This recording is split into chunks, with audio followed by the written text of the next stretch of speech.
channel. My name's Lauren. For this week's video, I'm doing a knitting podcast for October. Grab yourself an iced coffee. I've almost finished mine, and grab a whip and we'll get started. As I was setting up this morning for my podcast, I was watching another person's knitting podcast. I've been watching a lot of Marlene Knits podcast. I've been loving it. She has such this like aesthetic to her videos that I love. Anyways, I have lots of whips to share and acquisitions for yarn. Although I've been saying I don't want to order as much yarn, it just keeps coming in the mail for things I've pre-ordered long ago. I haven't really ordered anything new, but I do have some things that have come in the mail. Okay, first I'll start with finished objects. I just have one finished object, and that is my second pair of socks. So I knit my first pair of socks with hedgehog fibers, and these are knit with La Bien Amie's Super Sock. So this actually has more nylon in it than the hedgehog fibers. So let me find the labels. So hedgehog fiber sock yarn is made with 90% wool and 10% nylon, whereas La Bien Amie, it is 75% superwash merino and 25% nylon. And when I feel the fabric of these socks, they're definitely more, I'm not sure what the right word to use is, but maybe a little more rough, a little more rigid. Like when I was knitting it, I could like set the circular needles down and the tube would just stand up on its own. That's how rigid it was. But when I put them on, they're stretchy. They go on very easily, but they don't like stretch out too much to where they aren't kind of like hanging onto my leg. But I'll show you real quick. Oh, here she is.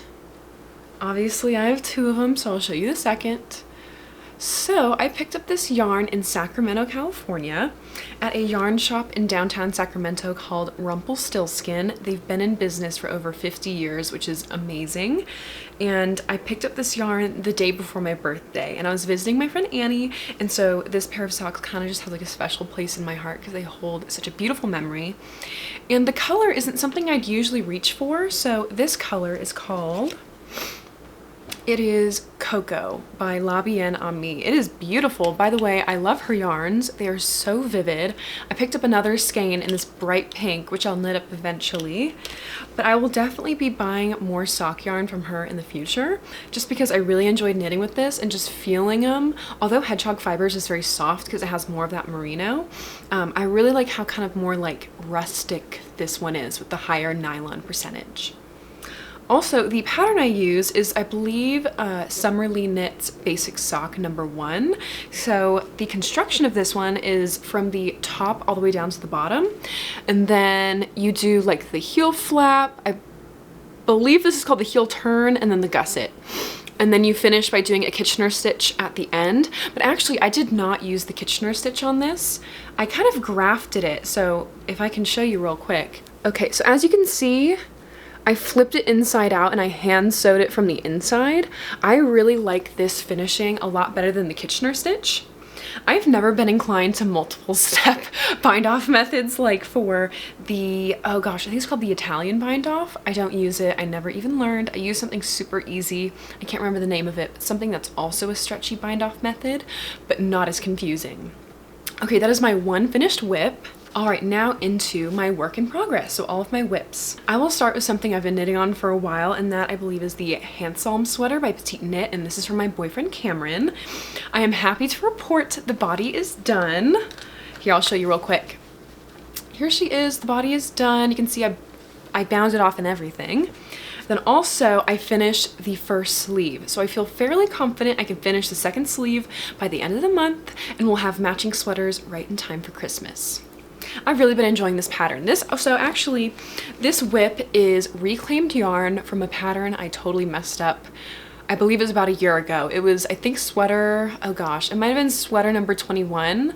I'll correct myself in editing, but I knit it in navy blue. It was way too big. I knit a gauge swatch, but I didn't quite understand what a gauge swatch was at the time. And I knit the sweater way too big, even after blocking, still huge. And so I figured I would reclaim the yarn and then knit a sweater for Cameron. I have run out of that reclaimed yarn, but like after I finished that sweater, I had one ball of knitting for all of heavy merino left over and one ball of soft silk mohair. So I'll see how long that takes me on the second sleeve, and after I finish it off, it'll determine like how many more balls I'll need. I think I'll just need 2 more balls of heavy merino and 1 ball of soft silk mohair, but we will see. But I kind of think like that's the only yarn I had to buy for this, which is exciting because it's a big sweater, and like men, their torsos are so long and their arms are so long. So like I was on Body Island for a long time, and I'm very happy to be on the final sleeve. But yes, enjoying it though. I do love a raglan, and I'm really excited to be matching because I have the Monday sweater knit up for myself in brown because my eyes are brown, and I figured navy would be fun because Cameron's eyes are like this bright crystal blue, and so we'll have matching sweaters for Christmas. Okay, I have a lot of whips. I cast on a lot of stuff recently. I kind of went on like a cast on craze one day and cast on 3 different whips. I'll go through those 3 first. So the first thing I cast on is another Monday sweater. So with my last one, I did it with 1 strand of like a sock yarn wool, and then like a sock weight wool, and then 1 strand of mohair. And although I do like mohair, it's very warm, it's kind of itchy. I wanted to do this in 1 strand of merino wool, DK weight merino wool, super easy. I tried out like DK weight wool from a lot of different hand dyers, and I love Madeline Tosh.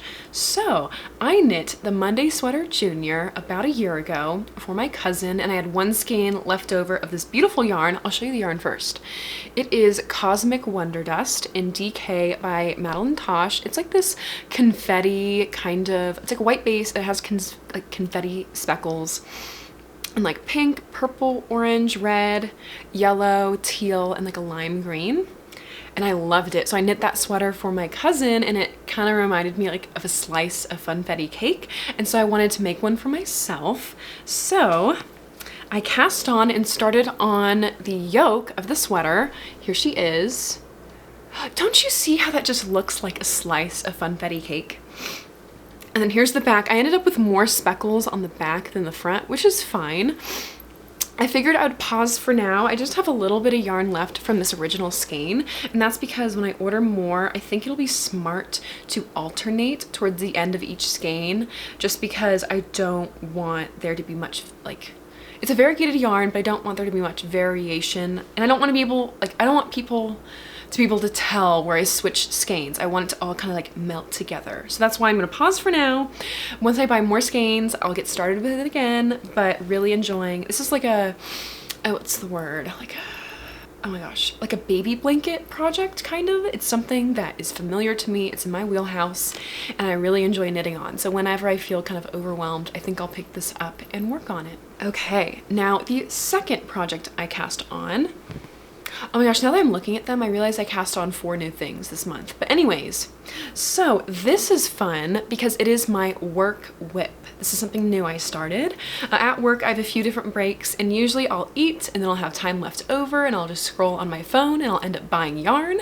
And I do not want to order any more yarn for the rest of the year unless it like serves a purpose, like with my handsome or wholesome sweater. So I cast on a sock, and this is something I'm going to work on purely at work, just on my breaks to keep me entertained so I don't go and buy yarn online. And this is also hedgehog fibers. I'll show you real quick. There she is. It's in the shade Down by the River. I ordered this online from a New York yarn shop when they had hedgehog fibers on sale.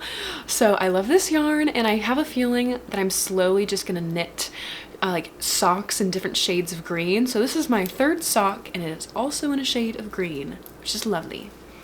But yes, that is whip number 2 that I cast on this month. Okay, whip number 3 that I cast on this month. It is this bright pink. It doesn't look like a beanie, but it's become a beanie. It's a variation of the Lighthouse beanie by Kuda Vikika, and I'm knitting it in this beautiful hot pink. It is for my friend Ava. She's gonna pay me for the knit object. So I'm gonna charge her for the yarn plus the time it took to knit. It shouldn't take too long. What I'm gonna do is I'm gonna knit the ribbing, fold it in half, and then stitch it together, and then do the outside part of the beanie, which I'll show you later on, but should be pretty simple. I'm already halfway through the ribbing, so I should be able to finish this in November. And the color yarn I'm using is from Green Letter Day, and it is in the shade Smitten Kitten. Okay, fourth and final whip. This is something I had to set down yesterday because I got so frustrated with it, but it is another commission. It is for Jessica, and it is this beautiful chunky raglan sweater. It is the Bambi Jumper by Jamie Creates. I have really enjoyed working on this, but I'll show you real quick. So the pattern is from her book, Fast and Fabulous Knits. I believe it's the last pattern in the book, but I'll show you real quick. Like, I'm a visual learner. Let me start there. There's not many pictures, which is fine. I'll read through it, I'll make mistakes, I'll figure it out, but it's just like taking a lot of my mental capacity to work on it. That's just one page. There's pictures on other pages. Like, there's a picture of the finished object, but no pictures that kind of like run you through the pattern. And I'm a very visual learner. I have to kind of see what I'm working on. Yeah, like next page, also like a picture of the design, kind of nothing that really walks you through the pattern. There's a chart on this side. I'm not going to show you the entire pattern because like she worked very hard on this. I don't want to just show the entire material online, but it is going to be a beautiful jumper. It's just challenging me. That's the thing. And I don't always like to be challenged. Like, knitting for me is a mental break from work. It is something that keeps me creative, and I'm not always in the mood to learn something new. So that is how this is challenging me, but I'm up for the challenge. So once I finish the second sleeve on Cameron's sweater, I'm gonna work solely on this project so I can get it finished before Christmas and send it out to Jessica. Speaking of Christmas, I am actually not gift knitting. I originally really wanted to, and then after planning everything out, I just got very stressed and anxious, so I decided no gift knitting. Everyone gets one present, and I'm gonna let them pick it out and make it as simple as possible, just because I'll be working a lot of overtime at work, and I don't want to put too much like mental power into this, and so I'm making Christmas super easy, and I'm not doing any gift knitting.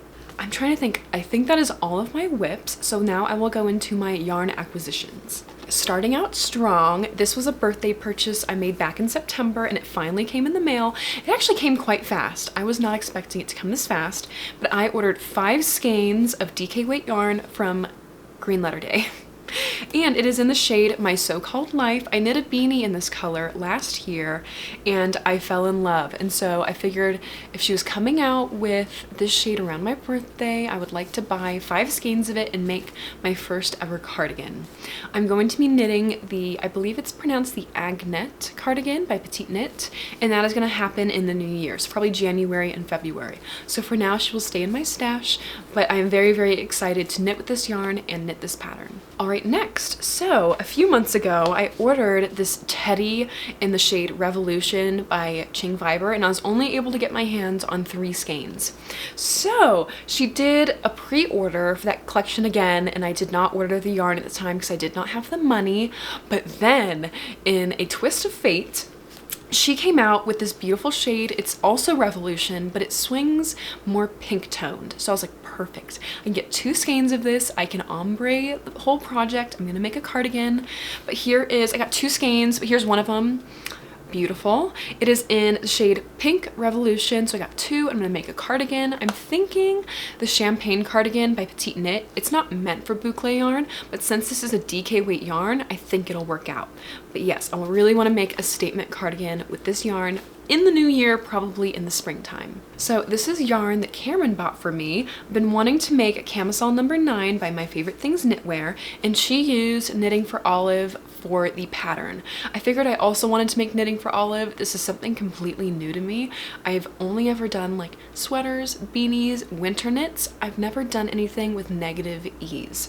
So I'm gonna give myself my best chance for success. This is something I want to knit in the spring and summer, and it is gonna be, yes, the camisole number 9. I'll show you the shade. It is in the shade Dusty Violet. it is gorgeous. Like look how beautiful. It is definitely this deep, dark lavender, leaning more towards dark. Like lavender is very light. This is a dark and moody. I think it's gonna go very well with my skin tone, and I love lavender. I've been wanting to knit with lavender for a while, so I'm really excited. It is 4 skeins of this. It is just the, I believe just the merino, not the not the heavy merino. So it's actually quite thin. It's almost like a sock yarn. But yes, very excited. Okay, I'm trying to think if there's anything else. I think that is it. Oh my gosh, that was a quick podcast. I was thinking like doing a podcast once a month might be too often. I might not have much to talk about, but let me know. Oh my gosh, thank you for listening to my podcast. I didn't have too much to talk about this month, but what I did talk about, I'm very excited about and passionate about. I'm hoping to finish a few of my whips this month so I can focus on like knitting for myself in the new year. But thank you so much for watching. Let me know what you're working on in the comments below, and I will see you next time. Thank you.